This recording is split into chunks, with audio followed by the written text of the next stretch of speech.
Bilisan mo. Kanina pa akong naghihintay sa'yo. Mamamatay na ako. Ikaw talaga? Kakahintay lang konti. Ang tagal mo na agad sinasabi. May mga bagay kasing nadaragdagan at nawawala. Uy, Min, uuwi ka na ba? Sabay na akong uwi sa inyo. Hindi ka ba mananatili kasama si nanay at tatay mo? Opo. Sa susunod na uwi ko, bibisitahin ko si tatay at nanay ko. Sayang wala na kayong oras para magtagal. Sa mga nakaraang araw na may mga tao dito, ang bahay na ito ay hindi gaanong kalat. Mag-isa ka sa ganitong kalaking bahay? Hindi ka ba nalulungkot? Uy, pag may time ka, bumisita ka naman sa probinsya ko. Oo naman, kailangan ko pang umuwi para tingnan ang pagbuo ng tulay. Isang Sige bata na. ang nagtutulak sa akin. Umuwi ka na? Sige. At huwag kang laging Kuya na tumawa. ang lahat ng ngipin. Meron ng masamang mga ngipin dyan. Opo, uwi na Paalam. kami. Kita-gets sa susunod ng Salamat, video. ha? Diyos ko, ayos ang ugali ng taong ito. Pasok ka na, kuya. Mga Paalam. tao.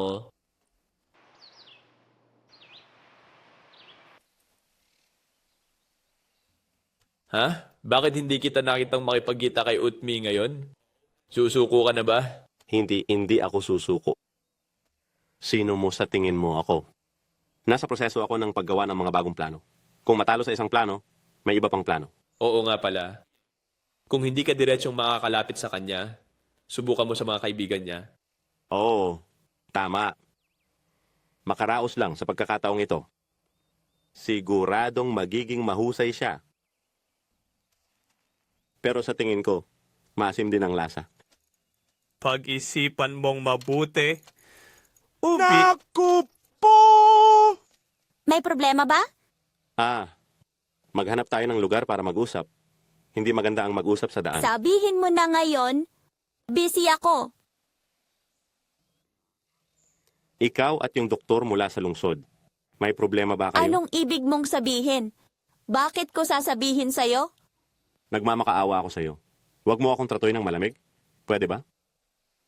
Mahilig akong kumanta. Nakikipag-usap ka sa doktor ng mahinahon. Pero sa akin, parating galit at sabik ka. Sinasabi ko lang, hindi mo naman naiintindihan? Di ba? Gusto mo lang lagi ang gusto mo. Kung wala naman, aalis na ako. May trabaho pa ako.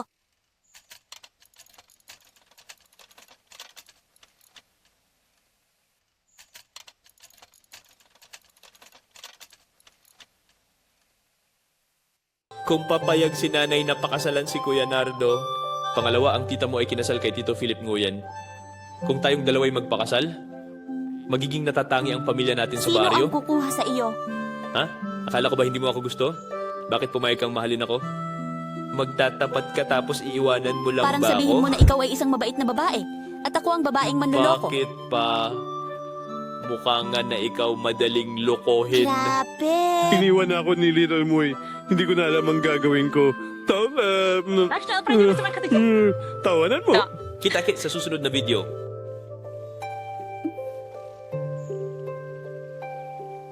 Ano na? Masaya naman pero bakit parang gloomy ka? Iniisip ko ang nanay, tatay mo, at si Toylin din. Luya, Huwag mo nang intindihin ang tungkol sa nanay mo. Tungkol kay Tuylin, may intindihan ka rin niya. mahal ka niya ng sobra. Ilang taon na kayong magkasama? Talaga bang matalino at maganda pa? Talaga?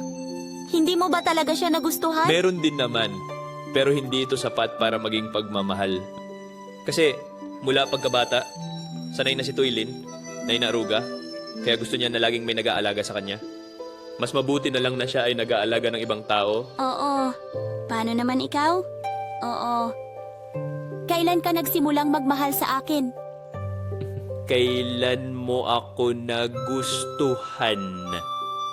Ako nga, ang unang nagtanong niyan. Eh, ikaw na magtanong, pero sagutin mo na rin agad.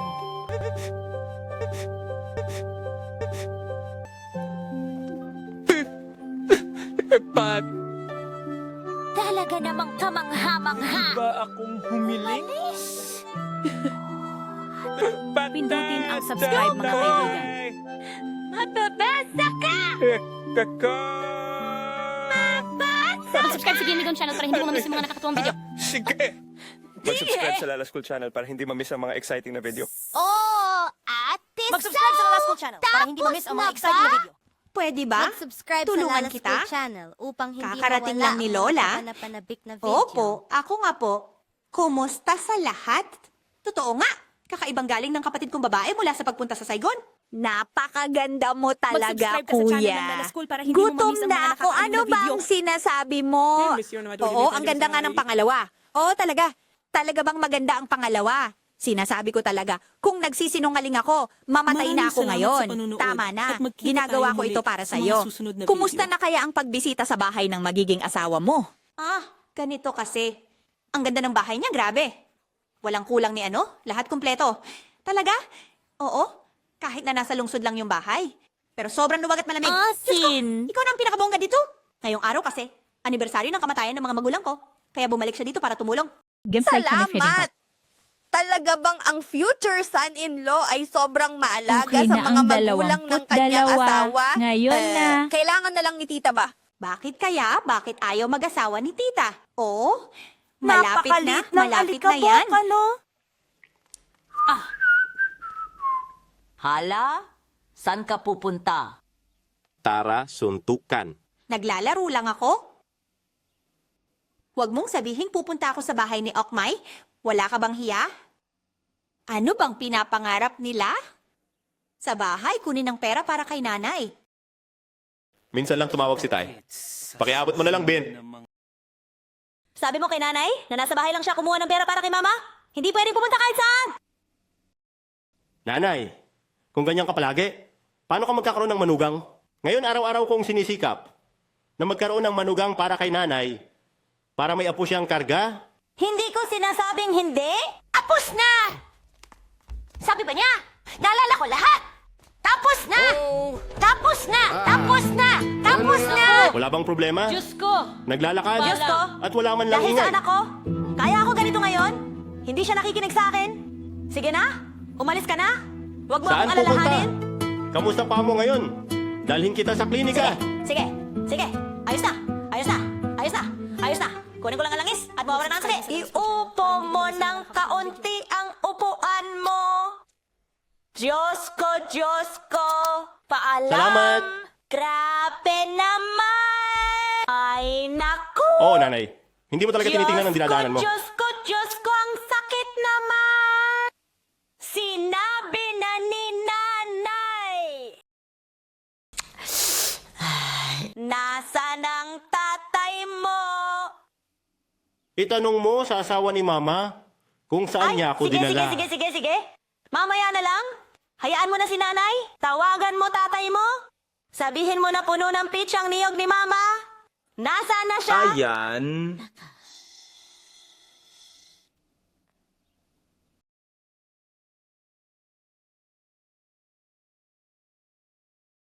Alo, Tien ba to? Bumalik ka na agad, Tien. Nabasag ang binti ni Nanay Ano Tien. bang sinasabi mo? Ikaw na demonyo? Wala bang templo dito sa akin? Tita Lenghiati, Ano na? bakit hindi sumasagot si tatay sa tawag mo? Parang kasiyahan lang naman ito. Ano ba yan? Ano ang nangyayari sa bahay? Saan ka pupunta? Tamang-tama na ang mga ito. Anong pinaggagawa mo mula kaninang umaga? Asawa mo ako, hindi anak. Kailangan ko bang humingi ng permiso sa'yo? Ay, pauwi na si tatay? Magpakos ng langis para kay nanay? Aalis na ako. Hip! Saan ka pupunta? Hip! Saan ka pupunta? Oh! Oh, usok na lugar. Yung batang iyon ay napilayan. Mga kaibigan, mag-subscribe sa Lala School Channel para hindi mo makalitaan ang mga nakakalo na video. Paalam, kapatid. Kain tayo. Hello, Tito Nam! Tita. Kompleto na? May dalang prutas dito. Saan ko Uy! ilalagay ito, tita? Ilagay mo rito, anak. Opo. Kamusta po, Ay. Tita Bot? Natapos Nguyen! mo na ba? Hayaan ako na ang gumawa.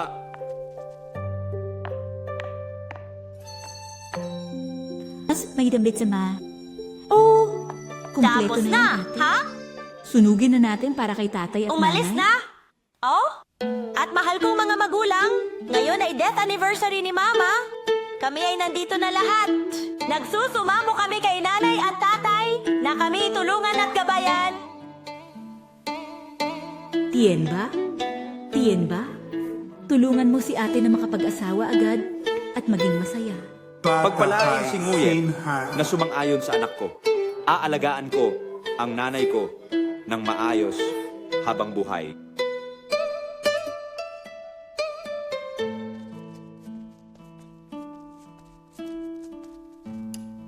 Sige, kumain ka ng marami ha. Mahilig ka sa mga pagkaing lokal, di ba? Oh, alam kong gusto mo. Kaya ako mismo ang nagluto. Salamat. May natirang ulam para sa inyong dalawang pamilya. Ubusin ko lahat. Anong tinitingnan mo? Parang katulad ng batang nagmamahal. Walang pinipiling edad ang pag-ibig, anak. Hindi lang naman mga kabataan ang pwedeng magpakita ng pag-ibig. Di ba? Dapat niyong pag-usapan agad yan. Ngayon matanda na sila at nagkakaintindihan na. Hindi na tulad ng kabataan. Napabigla-bigla ang desisyon. Wala nang masyadong oras na natitira. Ikaw, alagaan mo ang sarili mo. Huwag mong hayaang maghintay si Kuya Nam. Nangako ka sa kanya, kaya dapat mo itong tuparin. Maalikabok.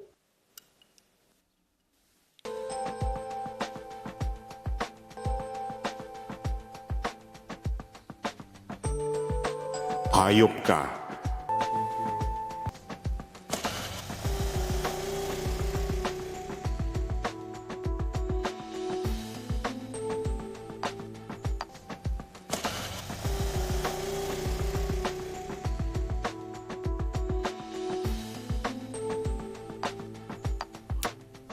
Tuan.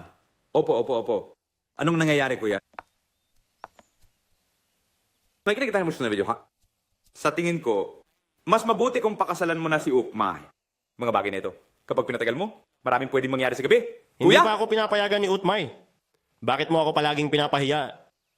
Hindi ako makapasok sa bahay ng pista. Naku, sobrang gusto ko pero nahihiya ako. Sundin mo si Bin! Naakit niya ako at masaya na ako. Kapag pinatagal mo, baka may ibang magka-interest. Opo, narito ang lahat ng sayo, kuya. Maghukay ka na lang at ibaon.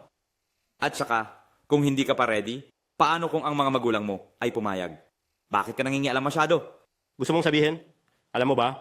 Tuwing pumupunta ako doon at may nakikita akong nakakatuwa, parang hindi ako makahinga.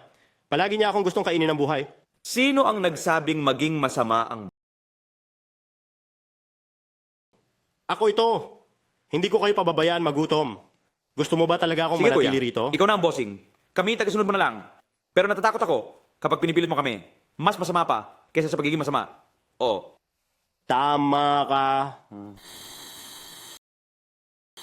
Hahanapin ko ang tamang pagkakataon.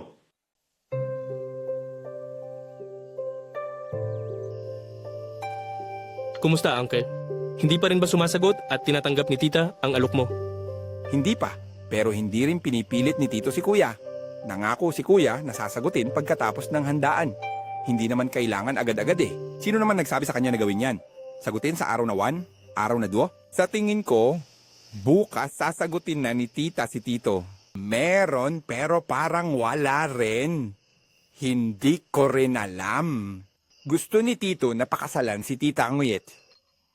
Pero ngayon, malapit na ang araw na sasagot si Banguyet.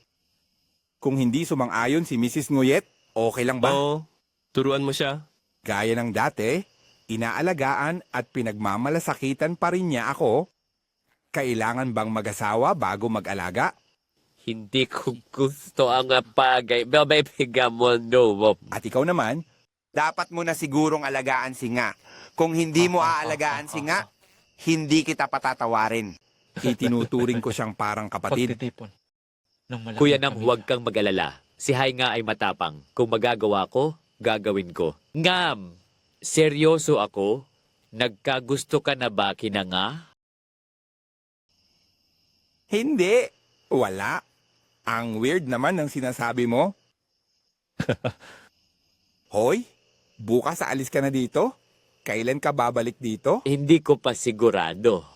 Pero uwi-uwi ako madalas. Kailan nyo ba balak pakainin ako sa kasal? Kaninang umaga, pinag-uusapan yan ni Tatay Nguyet.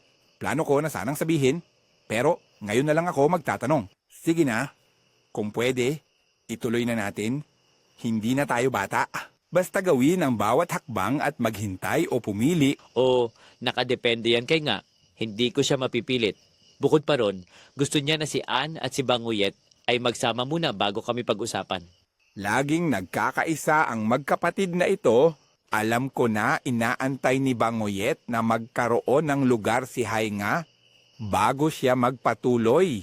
Tama na, kawawa naman itong magkapatid. Palaging nag-aalala at nagbibigayan sa isa't isa.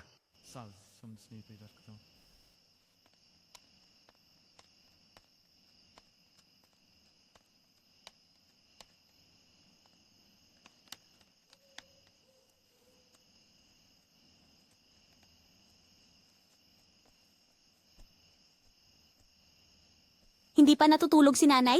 Oo nga. Iniisip ko, 20 taon na mula noong pumanaw ang lola.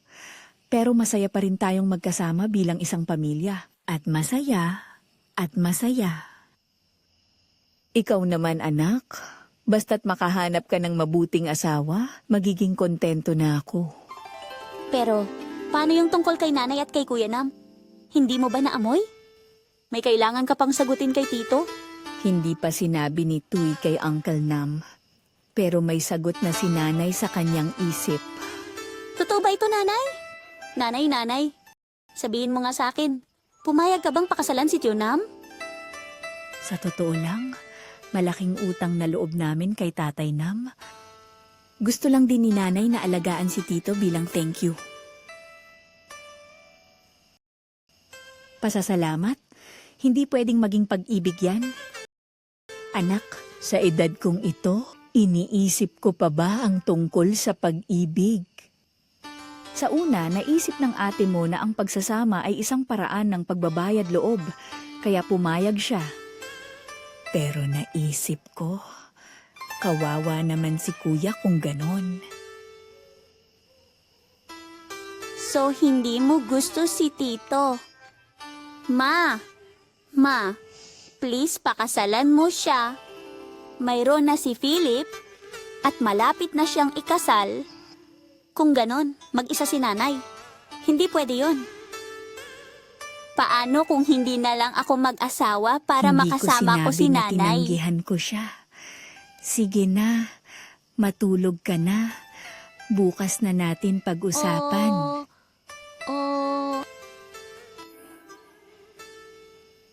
Na hindi niya masabi sa'yo. Nakilala ni Ma ulit si Papa. Pinaramdam ni Papa kay Ma na hindi siya kumpiyansa pagdating kay Kuya Nam.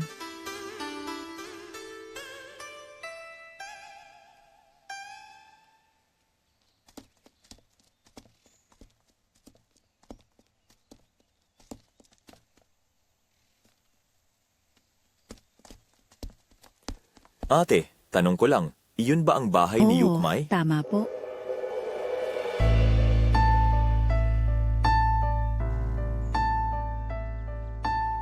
Ikaw ba ang ina ni Yukmay? Oh. Ako ang nanay niya. Anong nangyayari? Ako ang nanay ni Dr. Huang Min. Ang doktor natin. Siya ang anak na lalaki ng... Siya ang anak na lalaki ng mag-asawa. Pinalaki namin siya ng maayos at mabuti. Ngayon, sinumpa siya ni Utbi at iniwan kami para sumama sa batang iyon dito. Hindi kailanman mangyayari iyon. Huwag magpanggap. Kung ano ang ginagawa ng anak kong babae, hindi alam ng nanay niya. Dapat turuan mo ulit ang anak mong babae. Akala mo ba mayaman ang anak ng mayaman? Dapat alam mo kung nasaan ang lugar mo. Kailan mang gagawin ni Utmay sa aming bahay ang mga ganyang bagay? Hindi. Maaring nagkamali lang sina lolo't lola? Nagkamali? Paano sila magkakamali ng ganoon? Anak ni nanay, ako ba talaga si Utbi? Dapat mong suriin ang iyong paraan ng pagpapalaki ng anak. Kung hindi mo siya mabigyan ng ama, turuan mo naman siyang maging mabuting tao.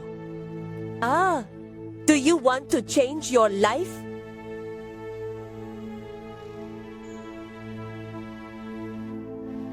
Huwag kang mag-alala.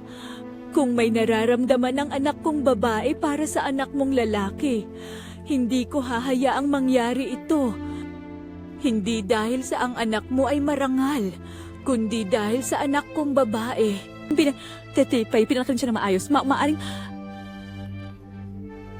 Walang tatay diyan. Pero hindi niya gagawin ang anumang bagay na labag sa kanyang konsensya, kahit na mahirap lang kami. Pero may danggal kami. Mahirap pero may danggal. May dangal ba na ang anak mong babae ay sumama sa anak kong lalaki hanggang sa bahay? Sige. Puntahan natin si Min bago dumilim. Ang sasabihin ko lang, Mag-alala ka na lang sa pagpapalaki ng sarili mong anak na babae?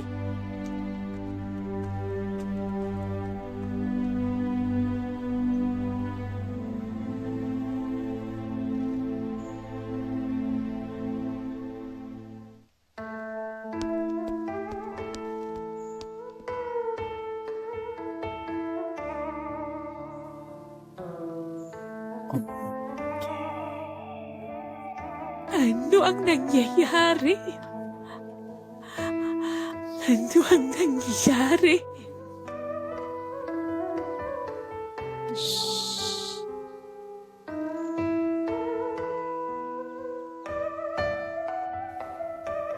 Bakit hindi pa nagpapakasal si Kuyat? Akala ko kasal na siya kay Q. Hindi ko inasahan na magkikita tayo sa ganitong sitwasyon. Anong ginagawa mo kanina? Bakit wala kang nasabi? Kailangan mong ipaalam sa kanya kung nasaan ka. Bago ka umalis, parang sigurado ka masyado. You've said it all. I have nothing left to say. Totoo ba yan? Kanina napansin ko ang kakaibang ugali mo. Wala namang kakaiba dyan. Nag-aalala lang siya. Sa tingin ko ngayon, si Huang Min ay kasama ng batang babae na iyon. Kailangan kong pumunta doon. Why is the road so far and difficult to travel? Mauna ka na muna. Babalik ako sandali sa lugar ko. Babalik ka doon para saan? May pagkakataon ako. Kung gusto mong umalis, maglakad ka. Itigil ang sasakyan.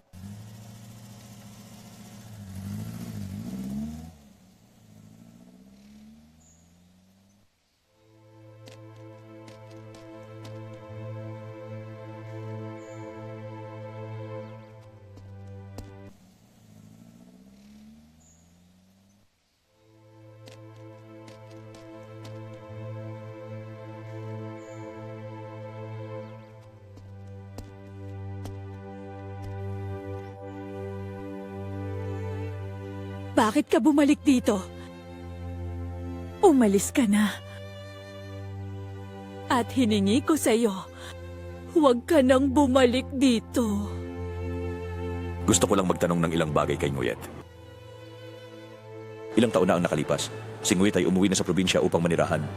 Akala mo mamamatay ako kung wala ka? Si Toy. Hindi ko na kailangan ang sasabihin mo. Alis na ako. Pero may ilang bagay ako gustong itanong kay Nguyet. Nguyet, curious lang ako.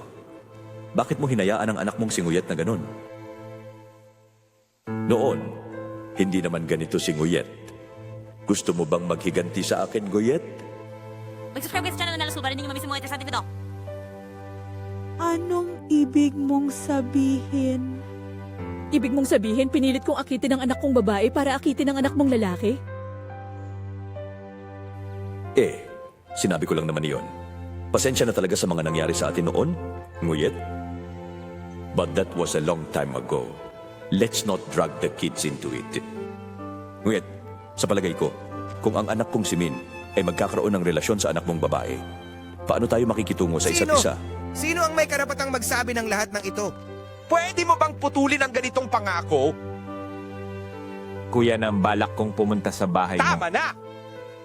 May gasolina ka? May lumang damit ka? Hindi ka na umaalis ng bahay? So, ikaw ang nagdulot ng sakit sa Vietnam sa napakatagal na panahon. Naman, huwag ka nang magsalita. Umuwi ka na! Hindi ko papayagan ang anak mo na manatili dito kahit isang araw pa. Umuwi ka na! Balak ko rin sabihin sa iyo yun.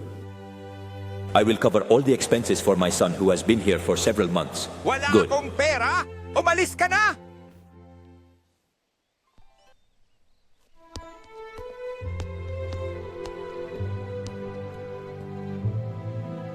Guyen! Sige, siya nga. Yan ba ang tatay mo?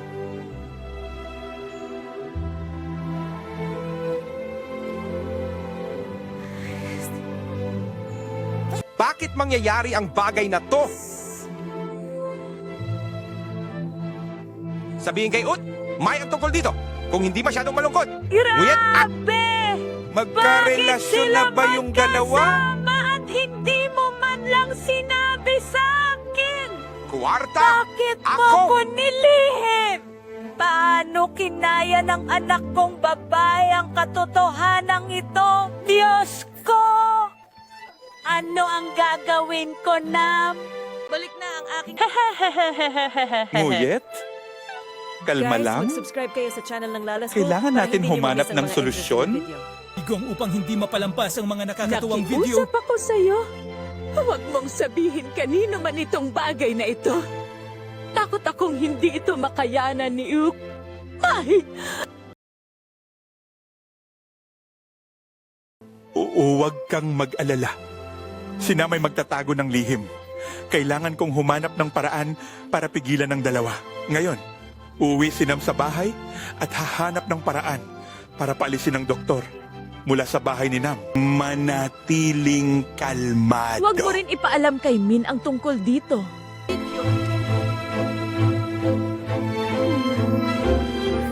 Langyan mi ko para hindi mo makaligtaan ang mga kapanapanabik ng video.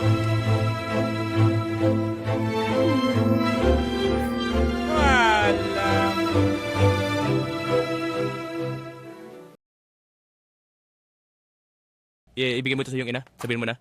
Binili ito ng iyong ina para sa iyo, ha? Inumin mo lahat ng gamot na ito. Bumalik ka dito. Titingnan ka ng doktor. Okay. Oo. Huh? Kadarating mo lang. Mag-subscribe kayo sa Lalas Channel para hindi nyo mamiss ang mga Namimiss ka ng ina mo, kaya bumaba siya dito. Tama ba? Pero gusto kong makipag-usap sa'yo ng ganito. Sige, pag-usapan nyo na lang ni Kuya Min. Lalabas na ako.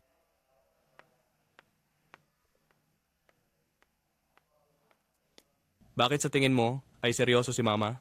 Nanay ay bumaba rito upang iligtas at tulungan ang kanyang anak na lalaki na makawala sa masamang impluensya ng mga babae sa probinsya. Ganun na naman si nanay mo. Anak, kailangan mong makinig sa iyong mga magulang. Bata ka pa, gusto mo pa. Ano ang bago ay bago? Ngunit sa kalaunan, maiintindihan mo kung ano ang makakabuti para sa iyo. Sundin mo ang payo ng iyong mga magulang, huwag kang maging padalos-dalos. Nay, may sapat na akong kamalayan para malaman kung ano ang ginagawa ko. Naintindihan ko naman po na ako ang pipili kung sino ang gusto ko at sino ang pakakasalan ko. Na, Ma, pwede bang kumakumplit ng ganito? Hindi mo iniisip ang anak mo, pero dapat kang mag-isip ng reputasyon ng pamilya natin. Paano mo ikakasalang isang simpleng babae na walang ama at walang pinanggalingan? Kung ganon, ano ang sasabihin ng mga kaibigan ng tatay mo at mga kaibigan ni nanay? At isa pa, si Tuylin ay hinintay ka na ng maraming taon. Ngayon kung tatanggihan mo siya, meron bang ibang magagalit? Ganun ba naiintindihan ba ng mga magulang ko ang kaligayahan ng anak nila? Pinipilit niyo akong pakasalan ang babaeng hindi ko mahal? Dahil ba sa dangal niyo? O dahil lang gusto niyong maging kapantay ang ibang pamilya? Sa kasal na walang pag-ibig, paano magiging masaya, ina? Walang modo! Pa! Hey! Bakit mo ako sinaktan? Si Lola may parusa pa sa pag-aaral ng organisasyon. Bakit ikaw nang pagkatamat yun? Since laging tuloy ko. Ano ba ni Carla? Pero wala akong ginawang masama, Lola. Sinabi ko na sa iyo, ang kasal ay isang negosyo.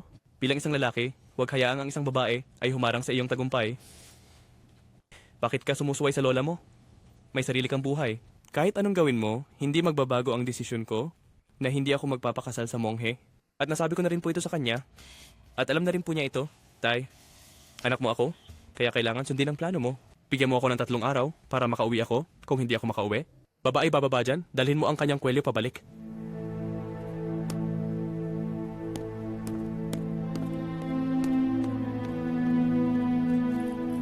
Uuwi na si nanay. Ikaw na yon, ha? Sundin mo ang tatay mo. Ano bang pinagsisisihan mo? Mahirap ba dito? Hoy!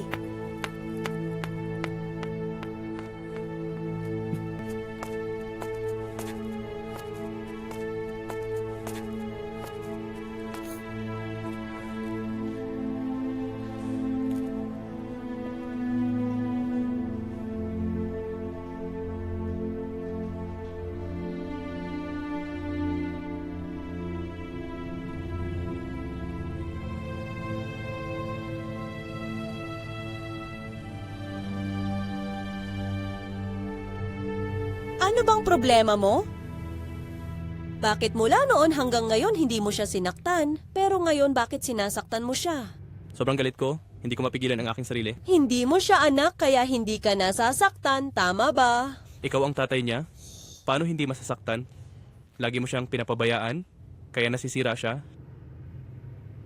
Ngayon pag-usapan na natin ang plano para sa engagement party. Napakalaking bagay nito. Pero kailangan sigurado tayo na pumapayag siya. Kasi kung hindi, nakakahiya. Siyempre naman, kailangan gawin ito ng malaki para mabawasan ng malas. Nag-house tour na ako kasama si Tuylin. Sabi ng manghuhula, pag kinasal kayo, magkakaroon kayo ng swerte at yaman. Sana ganyan nga. Bakit aasa? Dapat sigurado. Mula noon hanggang ngayon, kapag may ginagawa ako, siguradong sigurado ako.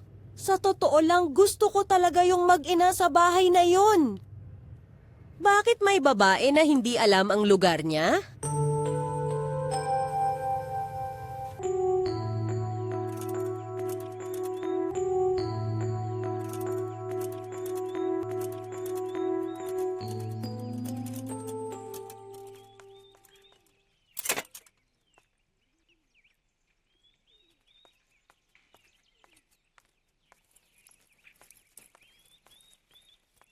Katatapos ko lang pong umuwi, Nanay.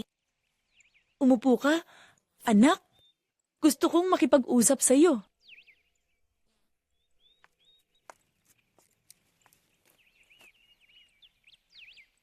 May nangyari ba, Nanay?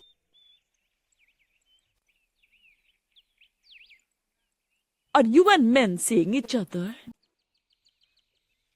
Kailan mo nalaman ito, Ma?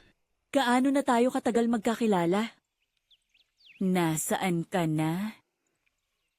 Kakakakilala lang din naman po kami, Nay. Managtatanong kung nasaan na? Wala po kaming ginagawang masama, Mama. Malinis ang intensyon namin. Totoo ba? Gusto ko. Simula ngayon tapos na kayo. Nanay, bakit po? Mabait naman siya. Wala akong pakialam kung mabuti o masama. Ayaw kong makipagkita ka sa kanya.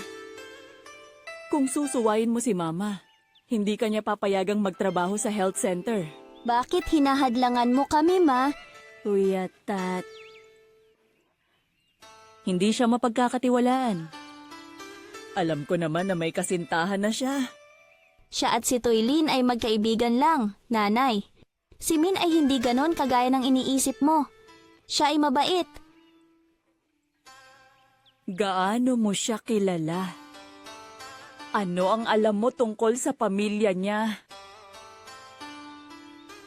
Bakit ngayon ka lang naniniwala sa mga sinasabi niya? Sinabi kong hindi. Ibig sabihin hindi.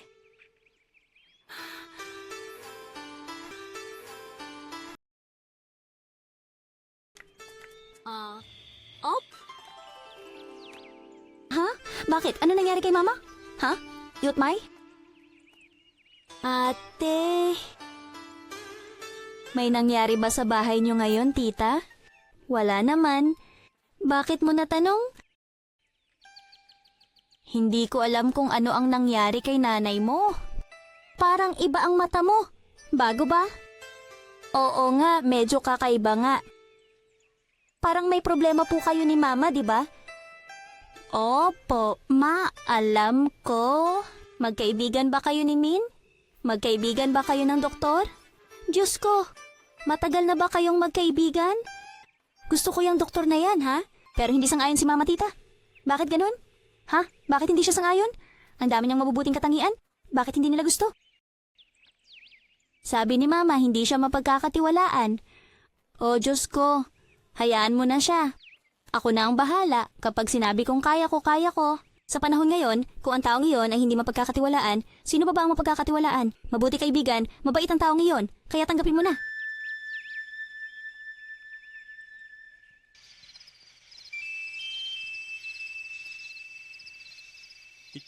Hello, Tito Nam.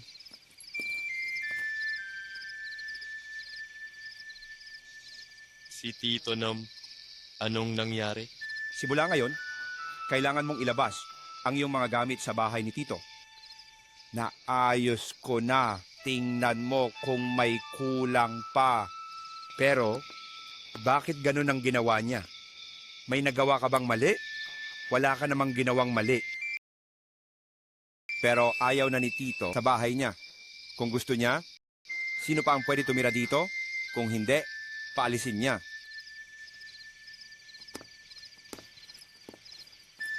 Pero kailangan ng dahilan, Tito. Tito Nam, nakita kitang masaya kaninang umaga.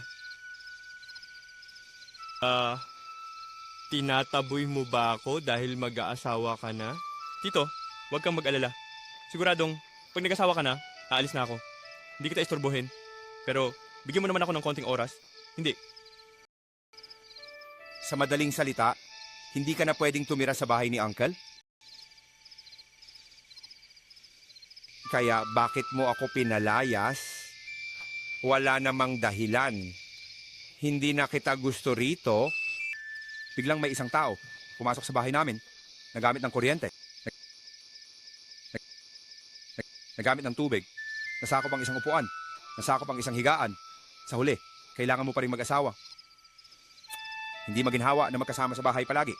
Naiintindihan ko na. Kung ganun, mas gusto ninyong Buwan na dalawa. lang, babayaran ko si Tito Nam. Hindi ko tatanggapin. Kapag sinabi kong hindi, hindi talaga. Kung magbago ako ng isip, magbabago. Umalis ka na. Bakit ang dami mo pang sinasabi? O baka dahil ba kay Yukmay? Tama bang pumunta si tatay mo para makipagkita kay Tito ngayon at makipag-usap sa kanya? Tito Nam, huwag mong pakinggan ang sinasabi ni Papa. Susubukan kong kausapin si Papa para tanggapin si Ukmin. Hindi ako papayag na mawala si Ukmi dahil mahal ko siya. Sa madaling salita, ayoko na tumira ka sa bahay ko, kunin mo na ang gamit mo, at umalis ka na. Umalis ka na. Eh, hindi mo ba ako papayagang matulog dito ng isang gabi? Para na.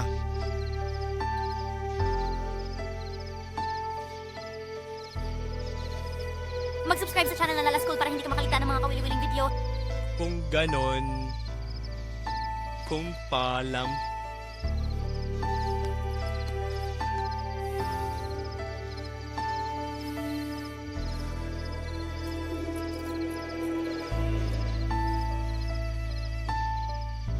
Sige Tito Nam, alis na ako.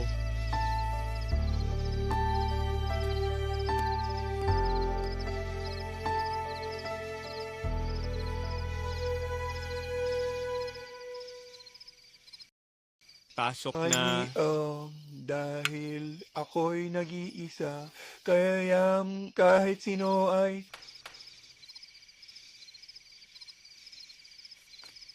Sa mga susunod na araw, sigurado akong malulungkot tayo. Chujam, kamusta ka Chujam?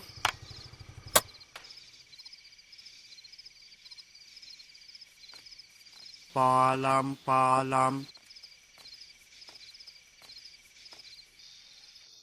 Salamat.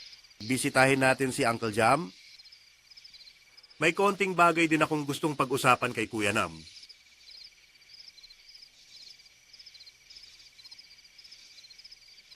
Yung taga Saigon ba wala sa bahay? Wala. Maalam.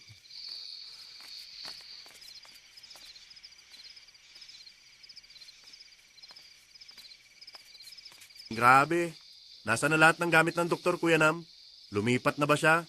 Wala naman. Wala na siya rito. Grabe. Umalis na ba siya talaga? Hindi. Nasa kampo na siya ng Maite. Hindi kita papayagang manatili dito. Talaga ba, Tio?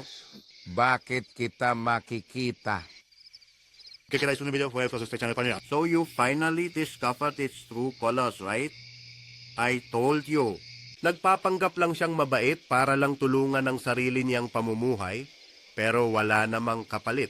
Talaga, ngayon ko lang nakita pero matagal mo na itong napansin. May isa pa. Pumunta ako dito para sa isang mahalagang bagay. Tulungan mo ako, Chunam.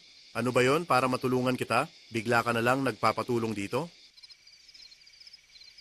Pero sige, bakit hindi ka tumulong sa mga tao na nagluluto at hindi gumagawa ng masama? Diyos ko, Tio Nam, Pangako ko kay Tito Nam, mula ngayon, hindi na ako gagawa ng masama sa iba. Kung tutulungan mo ako, kahit ngayon, hahanapan kita ng paraan para matulungan ang mga taong may utang sa nanay ko. Talaga? Talaga? Sabi nila, pakinggan ito. Pagkatapos, ang makita ng bata ay nangangako sa bahay ni Teo. Naiintindihan ni Tito Nam ang ibig kong sabihin mula noon. Sige, sabihin mo na. Ano ang kailangan mong tulong?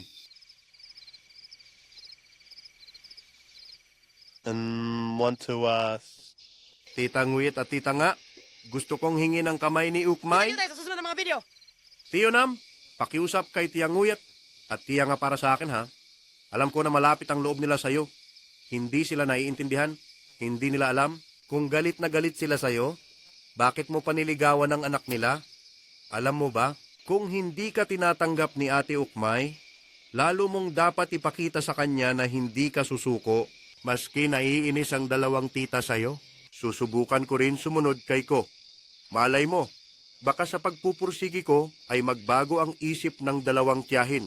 At saka, sinasabi ko sa'yo, wala na talaga akong paraan para mapalapit kay May. Tulungan mo ako, Uncle Nam. Sige, pumunta ka pa rin sa bahay na yan. Pumunta ka naman dito.